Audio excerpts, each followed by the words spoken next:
What is going on, guys? Today we're going to be kind of talking about a tank that was removed but is still in the game as a premium. When the RU-251 was released along with the T-54 Lightweight and the T-49, the off clearance Panzer Panther, the Tier 7 light tank for Germany, was removed from the tech tree and turned into a premium tank. Never to be sold, never to be spoken of again. Until I had just remembered that, hey, this counts as a rare tank, why don't I go and look and see if I can get it back. Turns out all you have to do is submit a ticket at Wargaming Support and just type in, you go there. It's pretty simple, pretty straightforward. All you need to do is go to submit a ticket. Some stuff is going to come up, but you need to go to, I just clicked on in-game goods, a little brief summary, just off clearance Panzer Panther restoration. In the box that it tells you, give more details, just tell them that you owned it as a tech tree tank and you can get it back. Now if you had it in your garage when the switch happened, you got it immediately. You didn't have to pay for it, you didn't have to do anything, you just switched it and you had the SP1C2. But the thing is though, is that the only way you can get this thing through a ticket is if you had owned it and sold it before the switch had happened. If you made your account after May or after the light tanks came into the game, you cannot get it. That's because of, well, it being a premium tank. They are not going to hand out one of these. It's not going to be sold as far as I know, and if it did, I don't know what the price would be. Probably be a whole lot higher than what I think it would be worth, but I do want to know, or do want to say, that they were very generous with this, and if they were to do anything like this again, be very happy about it. Kind of like the FV4202. That was very generous too. As far as I know, I'm pretty sure that they gave that thing out when the Centurion Action X was introduced to the game. People who own the FV4202 got it as a Tier 8 premium tank. Now, that's a whole different story. Now, what about the Tier 7 light tank? Like I said, as far as I know, I'm pretty sure this is the only Tier 7 light tank in the game that's a premium. I may be wrong. No, the Lycan. Take it back. The Lycan is one. It's T71. But this is different. This is kind of a special tank because there's nothing else quite like it, because the tank is a Panther hull with a VK28 turret with the Tier 7 7.5/5.5 centimeter gun.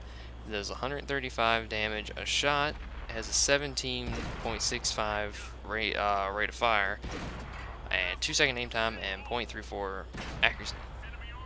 The gun is not the best, but it does its job pretty well.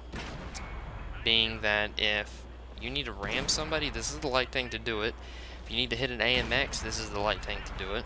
It's very fast and straight line. The turning radius is, from what I've been playing, it's been a while since I've played this thing, and getting back into playing a light tank that's the same size as a heavy tank, it shows that this tank can't really be played like a normal light tank because of it being so big. I feel like it gets detected a whole lot faster than, say, an AMX does, which it probably does, but your range of 400 can be pushed up even higher with coated optics and binos, but you'll have to sit back a little bit further. You will get outspotted by light tanks like Tier 8 or Tier 9 or Tier 10 medium tanks, but I do want to say that this tank is worth getting back for a Tier 7 premium tank because it does make money.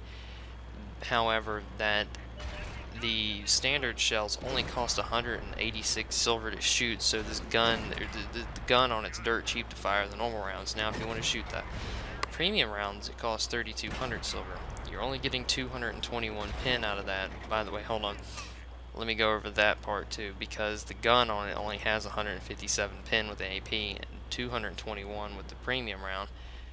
That being said, you only do 135 damage a shot. You get into a Tier 10 game, you're not going to be doing a whole lot of damage. However, you can get a lot of tracking and a lot of flanking, but you need to rely on your team a little bit. So what you need to do is help them by actually using the light tank for its job as in spotting. That's the only way you're going to be able to really make this tank worth playing and benefiting your team at the same time, because this thing is so fucking big that you'll get detected before, say, I don't know, a Patton would, for instance, from what I've experienced playing it, because it's so big. Now, that may not be true, but it's just experience. I just feel like I'm playing a tank that's huge. You just get that feeling that I'm going to be detected before you because I'm the size of a freaking condominium. But other than that, it's very good at getting away because it's so fast with its 900 horsepower engine. But like I said, if you get in a tier 10 game, don't crank out the premium rounds because it kind of negates the whole purpose of it being a premium tank. What you need to do is use those on the last guys that you actually need to use premium rounds on, for like cleanup against tier 10 or tier 9 or tier 8 even tanks that you need that little extra pin. Now there's going to be a little bit extra to this with an actual review of this tank after I play more games in it and get a little bit more games down recorded for you guys. So I know I've been away for a while, but I should be able to make a few extra videos and stuff and make some more before my ship date in June. After that point, I don't know what's going to happen. Anyways, guys, fuel review of this tank's going to come later. If you have any questions, comment. If you need help getting the ticket to ticket in support to get this thing back, just let me know and I'll help as much as I can. See you guys later.